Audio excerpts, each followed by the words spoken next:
Irmãos, olá, a paz de Senhor Jesus Cristo. Quem vos fala aqui é o pastor Edson Ramos. Estaremos mais uma vez falando um pouco da palavra de Deus. Estaremos em um momento de reflexão da palavra do Senhor.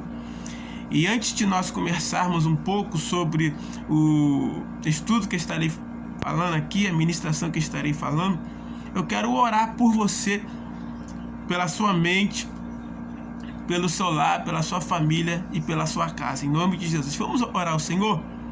Senhor Jesus Cristo, nós pedimos perdão em nome de Jesus Cristo por nossos pecados, pensamentos, palavras e obras. E eu peço, ó Pai, para esse ouvinte, Pai, que está nos ouvindo nesse momento, que a mente dele se abra, que o Senhor derrame sobre ele o Espírito da palavra, de sabedoria e de conhecimento. E que tudo aquilo que possa impedi-lo, Senhor, de entender a sua palavra, caia por terra em nome de Jesus Cristo. As fortalezas do diabo, a fortaleza do inimigo caia por terra e que ele seja abençoado por ti, em nome de Jesus. Amém. Irmãos, estaremos falando aqui hoje sobre um assunto muito importante, sobre a pessoa do Espírito Santo. E eu estarei ministrando essa palavra dentro do seguinte tema que o Senhor colocou no meu coração. Estaremos falando sobre o Espírito Santo e o tema será: a promessa é para nós e os nossos filhos. Sim, a manifestação do Espírito Santo e o poder de Deus é uma promessa para nós e para os nossos filhos, para a nossa geração, né? Segundo a Bíblia, uma geração ela pode ir de 45 anos a 70 anos. Na época dos nossos patriarcas, Abraão, Isaac, Jacó, uma geração ia até os 70 anos. E de lá para cá, cada vez mais, a nossa geração tem se diminuído. Hoje, por exemplo, no povo judeu, a geração ela muda-se de 40 em 45 anos. Em relação ao nosso Brasil, nos dias atuais, a nossa geração não passa de 25 anos, né? De 20 e 25 anos é mudado a nossa geração, o nosso costume, a nossa cultura, e cada vez mais está diminuindo o período de gerações. Gerações é um período, né, estimado, né, de vida. Ou seja, antigamente o povo, na época dos nossos patriarcas, viviam mais de 100 anos. Hoje, os homens, eles não passam mais de 60. E principalmente aqui no nosso país, como estado do Rio de Janeiro, São Paulo, Fortaleza e alguns países com grandes índices de criminalidade, os jovens não passam de 25 anos. Então é uma geração que está morrendo cedo, que está se acabando cedo. E também temos vivido um período aí da nossa pandemia que tem atingido, né, os nossos mais velhos, né? A nossa geração de ouro que nós temos tem sido atingido por essa pandemia. Indo-se a geração de ouro, morrendo os nossos patriarcas atuais do século 21, vai uma geração embora, né? Ensinamento de 70, 80, 90 anos faz-se embora. E eu fico preocupado com a geração atual. Nós temos muita informação, mas temos pouca cultura. Então a geração que se forma hoje é uma geração da tecnologia, é uma geração da era virtual, que tem pouca cultura, tem pouca educação, pouco respeito pelo indivíduo, pelo seu próximo. Nós honramos as coisas e desprezamos as pessoas. Essa é a geração de hoje, né? Honramos as coisas e desprezamos as pessoas. Infelizmente, é onde nós estamos chegando. Mas mesmo que se passe a geração, a promessa do Espírito Santo é para nós e para os nossos filhos. e ela permanece. Eu quero ler aqui em Joel capítulo 2, versículo 28. Diz assim: e há de ser que depois derramarei o meu espírito sobre toda a carne, e vossos filhos e vossas filhas profetizarão, os vossos velhos terão sonhos, e os vossos jovens terão visões. Nós vemos aqui a promessa do Espírito Santo de Deus sobre toda a carne. A promessa é para nós e os nossos filhos, é para a nossa geração. Desde o começo, desde lá do começo, Deus, pela infinita graça, tem nos enviado a manifestação do Espírito Santo. Quando falamos do Espírito Santo de Deus, irmãos, falamos sobre origem, né? E quando falamos do Espírito Santo, falamos sobre chamada, escolha, ministério. E o Espírito Santo, ele se manifesta em nossas vidas com um ministério específico. Qual é o ministério nos tempos atuais do Espírito Santo sobre nós? O ministério é específico, a promessa específica para nós e para os nossos filhos em relação ao Espírito Santo de Deus em nossas vidas. Jesus Cristo vai falar no Evangelho de João, capítulo 16, versículo 8, ele vai falar: e quando ele vier, convencerá o mundo do pecado e da justiça e do juízo. Do pecado, porque não creem em mim; da justiça, porque eu for para o meu Pai e não me fereço; e do juízo, porque já o príncipe deste mundo está julgado. Então, o ministério do Espírito Santo, a promessa para nós e para os nossos filhos sobre o Espírito Santo é nos convencer do pecado. O sagrado ministério do Espírito Santo no Antigo Testamento tinha uma natureza, uma função muito própria, que se enquadram com a força dos preceitos dada pelo sogro de Moisés, cetro a Moisés, e pela lei de Deus dada a ele, em Êxodo 18, 21. Então, já lá em Êxodo capítulo 18, versículo 21, nós já vemos uma pequena manifestação do Espírito Santo através de cetro na vida de Moisés. Cetro, o seu sogro, aconselha seu genro Moisés para liderar o povo e não fazer isso só. Lá em Êxodo capítulo 18, versículo 21 vai falar: cetro vai falar para Moisés, mas escolha dentre todo o povo homens capazes, temente a Deus, dignos de confiança, e inimigos de canho desonesto. Estabeleçam como chefes de 1000, de 100 e de 50 e de 10. Ou seja, cetro dá uma orientação a Moisés para que eles separassem homens de verdade para administrar o povo de Deus. Homens que fossem chefes de 1000, de 100 e de 50. Quando Moisés saiu do Egito pela primeira vez, estabeleceu-se em Midian e casou-se com Sípora, filha de um sacerdote midianita chamado Reuel. Está lá em Êxodo capítulo 2, versículo 15 e versículo 21. Mais tarde, Reuel, também conhecido por Cetro, aconselhou Moisés a organizar um ministério digno, no qual os israelitas foram escolhidos e separados em grupos de 1000, de 100 e de 50, com o propósito de delegar responsabilidade nas áreas administrativas e judiciais, sendo este um dos primeiros ministros, ou primeiros ministérios específicos bíblicos no Antigo Testamento.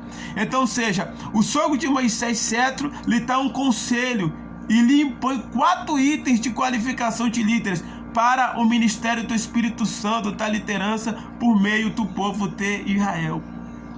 Então, já na época de Moisés, ele teve que escolher homens para que o Espírito Santo de Deus se manifestasse na vida desses homens. E esses homens tinham que ter 4 qualificações. Ou seja, a promessa é para nós e para os nossos filhos, Mas o Senhor continua escolhendo e separando homens e mulheres. Deus continua ungindo homens e mulheres para o ministério do Espírito Santo, para a chamada divina. Deus está separando homens e mulheres dessa geração, desse mundo, e Ele quer levantar com poder e com grande glória. E nós vemos que quanto o cetro, ele dá o conselho a Moisés, e que Moisés acata o conselho de cetro. Moisés vai fazer algo ali extraordinário. Ele vai separar homens de verdade, capacitados, para que esses homens recebessem o Espírito Santo e fossem qualificados pelo Espírito Santo. Primeira característica dos homens que Moisés separou para exercer o ministério na autoridade do Espírito Santo, para que no Antigo Testamento pudessem receber o derramamento do Espírito Santo. A Bíblia vai falar lá em Êxodo capítulo 18, versículo 21, que os homens fossem homens de verdade, capazes e aptos. Segunda característica, que eles sejam homens tementes a Deus e verdadeiramente religiosos. É muito forte isso aqui. Terceira característica, que eles sejam homens leais, honestos e justos. Quarta característica, que eles sejam homens que odeiam a avareza. Essa é a separação que Moisés faz para que aqueles anciões que foram escolhidos por Deus recebessem a manifestação do Espírito Santo. Moisés chama 70 homens, mas só 68 homens se manifestam.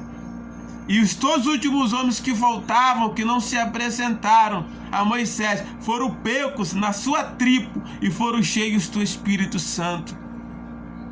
Porque quando há uma promessa de Deus liberada sobre nós, não importa a situação que nós estamos, o Senhor vai nos alcançar. E essa promessa vai se cumprir.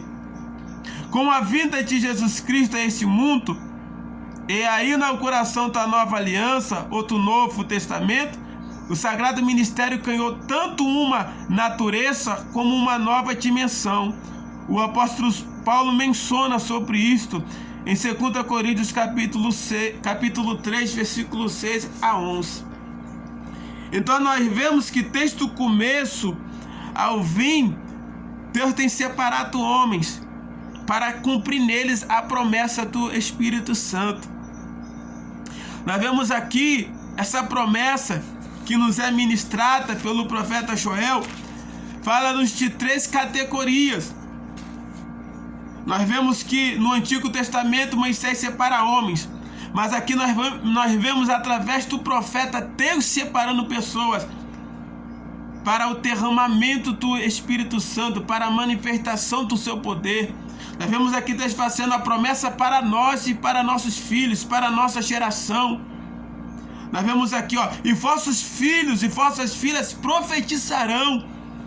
Você sabe o que significa a palavra profetizar? A palavra profetizar significa uma mensagem dada por Deus, uma palavra profética liberada com autoridade. E a Bíblia diz assim: e os vossos filhos profetizarão. A promessa para o teu filho. Mas, pastor Edson, Deus fez uma promessa para o meu filho, mas ele está desviado, está na troca, no tráfico, na prostituição, no homossexualismo, no lesbianismo, matando, roubando, fazendo, acontecendo. Eu quero falar para você que Deus, Ele cumpre com a sua promessa. E essa promessa da nossa família ser alcançada pelo Espírito Santo já nos foi liberada lá na época do profeta Moisés, e tem sido liberada até nós, porque dia após dia o Senhor tem nos feito promessa. A promessa é para nós e nossos filhos. E vossos filhos profetizarão. Vossos filhos profetizarão. Eu profetizo em nome de Jesus Cristo que na tua casa haverá paz. que na tua casa haverá profetas, homens e mulheres de Deus levantados pelo Senhor. Aquele filho teu que é homossexual vai ser pregador da palavra. Por que não? Aquela filha sua que é lésbica vai ser pregadora da palavra. Por que não? Esse filho que está lhe dando tanto trabalho, que nesse momento está preso em um vício, ou preso fisicamente em um presídio, ou está preso em um leito de hospital, ou está preso em um relacionamento maldito, porque o pai e a mãe sabem quanto o relacionamento do filho é um relacionamento maldito, um relacionamento que não vai estar certo. Eu não sei aonde que o teu filho está preso, a tua filha está presa, eu não sei qual é a situação, mas a palavra do Senhor diz: e vossos filhos e vossas filhas profetizarão. Eu profetizo que Deus dará sonhos aos nossos filhos, dará visões. Deus abrirá os olhos dos nossos filhos. E o profeta ainda diz: os vossos velhos terão sonhos, objetivo. Às vezes nós pensamos que quando chega na idade de 40 anos, eu já estou velho. A palavra de Deus diz, a história também vai falar que quando Jeremias chegou aos 40 anos, Jeremias falou: Senhor, meu ministério acaba aqui. Deus fala para o profeta Jeremias: ele nem começou. O profeta Isaías profetizou por mais de 50 anos. O profeta Isaías profetizou 60 anos. Quando Deus chama o profeta Isaías, lá no capítulo de Isaías, capítulo 6, que o profeta Isaías é um jovem ainda, é um menino, e ele diz assim: olha, eu sou um homem de lábios impuros, e habito no meio de um povo de impuros lábios.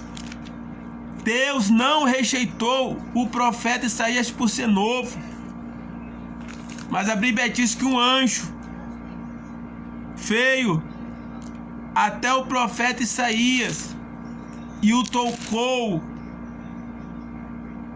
com uma tenaz e purificou seus lábios. Nesse momento de Isaías capítulo 6, Isaías é um menino novo. E começa um novo ministério. Só que de Isaías capítulo 6 a Isaías capítulo 50, versículo 4, passou-se 60 anos. Isaías capítulo 50, versículo 4, não é mais Isaías capítulo 6, versículo 6 ali. Aqui Isaías já está com 60 anos de ministério. Nesses 60 anos Deus preparou ele, a ponto de ele falar aqui, Isaías 50, versículo 4, 60 anos depois que Deus escolheu ele, Isaías fala assim: o Senhor Jeová me deu uma língua erudita, para que eu saiba dizer a seu tempo uma boa palavra ao que está cansado. Ele desperta-me todas as manhãs, desperta-me o ouvido, para que ouça como aqueles que aprendem. Deus não faz acepção se você é velho, se é novo, não. Os vossos velhos terão sonhos, terão objetivos. A promessa é para nós e para os nossos filhos. Você acha que Deus não vai cumprir uma promessa na tua vida porque você está velho? Porque você passou dos 60, dos 70, dos 80? Não. Deus tem uma palavra para você. E lá ainda em Joel capítulo 2, versículo 8 vai falar: vossos jovens tereis visões, ou seja, tem muitos jovens que não tem mais visão do seu futuro, da sua vida. É uma coisa impressionante. Você chega para um jovem e pergunta: meu filho, o que é que você quer ser daqui a 5 anos? Ele responde: não sei. E eu pergunto: você tem algum propósito, objetivo, meta? Não sei. Eu vou ser qualquer coisa. Mas a Bíblia diz assim, e os vossos jovens terão visões. Deus quer dar visões aos nossos jovens. Deus quer dar foco, propósito aos nossos jovens. Teve um jovem que esse dia chegou para mim e falou: Edson, eu não tenho Eu não tenho uma promessa de Deus. Eu não sei o que eu vou ser, não sei o que vai ser da minha vida, porque eu não tenho uma promessa. Eu olho para igreja, Edson, e eu não me encaixo em nada. A igreja não é para mim. Não tem nada lá para mim. E eu pensei, Deus, o que eu falo para esse jovem? O que eu respondo para ele? E ali ele começou a falar que Deus não tinha uma promessa para ele. E ele não fia. Ele falou, não me fez cantando, não me fez louvando, não me fez pregando, não me fez fazendo nada. Aí o Senhor falou para mim assim, abra a sua Bíblia em 1 Samuel capítulo 1 e começa a ministrar sobre ele a história de Ana. E naquele momento eu comecei a pregar sobre ele, a história de Ana, e falei sobre o profeta Samuel. E naquela hora Deus me deu uma das revelações mais fortes que eu já tive em minha vida. Eu ouvi quando o Espírito Santo de Deus falou para mim assim, Samuel, não era uma promessa de Deus para Ana, mas era um propósito de Ana para com Deus. Eu falei, meu Deus, é muito forte isso. E o Espírito Santo de Deus falou para mim, Deus nunca usou um profeta para falar para Ana que ela seria mãe. Deus nunca fez uma promessa para Ana dizendo que ela seria mãe. Você não vê nenhuma promessa, mas Ana acarra um propósito no seu coração, mesmo que não seja a promessa de Deus. Mas quando você crê no propósito, quando você apresenta o teu propósito, a tua aflição ao Senhor e ora como Ana orou, o que não é promessa, o que é propósito, passa a ser promessa. Ana nunca recebeu uma profecia de que seria mãe. O historiador dos Hebreus, Flávio Joséfo, ele vai nos falar que Ana esperou por 25 anos para ser mãe. Outros teólogos falam que foi 13 anos. Eu fico com o historiador. Imagine Ana orando 25 anos por um propósito que não era uma promessa. Não veio nenhum profeta rotando, pulando, sapateando, falando, ir para lá, toma, receba, não. Era só ela e Deus no propósito, que se tornou uma promessa. Porque quando Samuel nasceu, ele foi juiz, ele foi profeta, ele foi sacerdote. Ele foi 3 coisas. Era só para ser um propósito. Mas ele foi juiz, foi profeta e foi sacerdote. Então tem coisas na nossa vida que Deus não vai nos prometer, mas que tem que ser em nossa vida propósito, determinação. Estou falando para você que é jovem. Joel 2:28, vossos jovens terão visões, terão foco, terão propósito, terão meta. Qual é o teu propósito, meu jovem? O que é que você sonha? Ah, mas eu não tenho condições. Luta, corre atrás, trabalhe, pague a sua faculdade, estude, para de ficar nas farras, para de ficar pelas noites, troque tudo isso pelos estudos. Pense como será a sua vida na sua aposentadoria. Se você vai estar recebendo bem, se vai estar recebendo mal, pense na sua vida para daqui 15, 20 anos. Planeje, tenha um propósito, porque Deus vai te honrar. E o que me chama a atenção que Deus faz aqui em Joel capítulo 2, versículo 28, uma grande promessa. E se você analisar comigo, irmão, o livro de Joel é um livro de pequena expressão. O livro de Joel, ele é o 29º livro da Bíblia, com 3 capítulos, 73 versículos e 10 promessas. Ele é um livro de pequena expressão. Joel não é o profeta maior como Jeremias, Ezequiel, Daniel. Não, Isaías, ele é o profeta menor. Mas a profecia dele, irmão, é uma profecia extraordinária. Deus não quer saber se você é grande, se você é pequeno, se você tem condições ou não.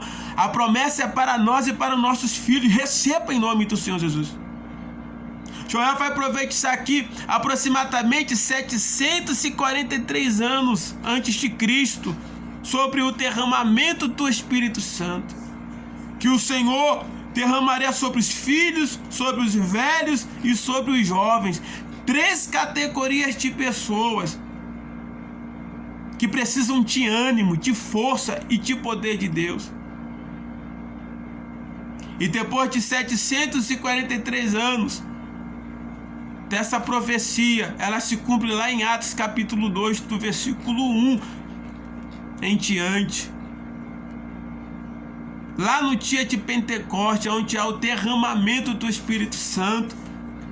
Mas o Senhor Jesus Cristo, ele já havia feito uma promessa para os seus discípulos sobre a manifestação do Espírito Santo, confirmando a profecia de Joel, que fora 743 anos antes de Cristo. E a promessa do Espírito Santo, irmão, não é só para uma igreja só, porque tem igrejas que querem escravizar o Espírito Santo, querem colocar o Espírito Santo dentro de uma caixa. Não, só a minha igreja que vai ser salva, vai ser arrebatada, só aqui que tem crente. Não só eu que oro e Deus cura, só eu que faço, aconteça. Não, o Espírito Santo é para todos. Vocês sabiam que há 66 países muçulmanos que o Evangelho não pode entrar? E é lá que tem se derramado o Espírito Santo nesses últimos dias. Pessoas que não conhecem Deus têm sonhado com Deus, têm tido visões com Deus. Deus tem curado pessoas. Deus tem entrado nas casas de pessoas.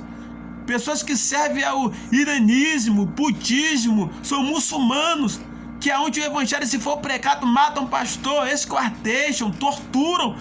Mas o Espírito Santo foi derramado. Como diz lá em Apocalipse, capítulo 14, versículo 6. Você que pensa que o Espírito Santo é só para a tua igreja, para a tua denominação, eu tenho uma palavra para ti.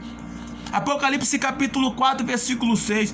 E vi um outro anjo voar pelo meio do céu, e tinha o evangelho eterno para o proclamar aos que habitam sobre a terra, e a toda nação, tribo e língua e povo.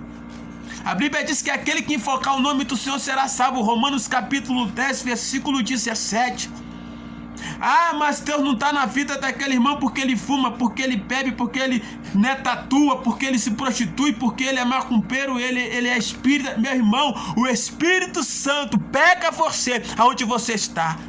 Se você está em uma mesa de bar, ele vai te pegar. Se você está no centro espírita, ele vai te pegar. Se você está no homossexualismo, ele vai te pegar. Se você está no lesbianismo, ele vai te pegar. Não importa onde você esteja, a promessa é para nós e para nossos filhos. Deus vai te pegar através do Espírito Santo. Mas como isso, pastor? Porque é Ele que nos convence do Espírito Santo. Quem faz a obra é Ele. É Ele que nos convence. É o Espírito Santo, é o Espírito Santo que nos convence. Nós estamos passando um período de pandemia onde o Espírito Santo está se manifestando nas casas. E há uma ideologia aí de pastores falando: esses irmãos que são desigrejados, irmãos, nós não temos condições de congregar, estamos fazendo reunião nas nossas casas. Nós não somos desigrejados. Há milhares de famílias que estão se levantando em oração, pelo poder da oração. Nós estamos voltando à época da igreja primitiva, que as igrejas faziam culto em casa, Atos 2, 44 em diante. Não é porque os irmãos estão desigrejados, não. É porque Deus está colocando pessoas para clamar, para orar, para buscar a Deus dentro das suas casas, para louvar e engrandecer a Deus, para que o evangelho que nós não conseguimos pregar dentro das nossas igrejas sejam pregados dentro das nossas casas. Pessoas que pensam que é só no templo que Deus opera. Eu me lembro que quando eu era novo, o meu pastor me proibiu de pregar na igreja porque eu era caco. Eu tinha dificuldade, não sei se você percebe, eu tenho dificuldade para falar, algumas palavras saem erradas. E meu pastor falou: olha, não quero o Edson pregando aqui na igreja e nem em congregação nenhuma. Eu fui para a rua pregar, lá no estado do Rio de Janeiro. Eu fui para as praças, eu fui para os trem, para os ônibus, para a boca de fumo, para os homossexuais, para as lésbicas. Quem é da minha época sabe disso. Passei 7 anos da minha vida sem pregar no púlpito da minha igreja. E levava carta de recomendação para o meu pastor todo dia. E ele falava: mas como é que você prega tanto se nem saber falar você sabe? Deus me levantou, foi na rua. Eu sou pregador de rua, eu não sou pregador de igreja, eu não sou pregador de congresso, de multidões. Eu sou pregador pessoal, particular, individual. É assim que nós ganhamos almas. Nós não precisamos de plateia, nós não precisamos de palco. Nós precisamos somente do derramar do Espírito Santo.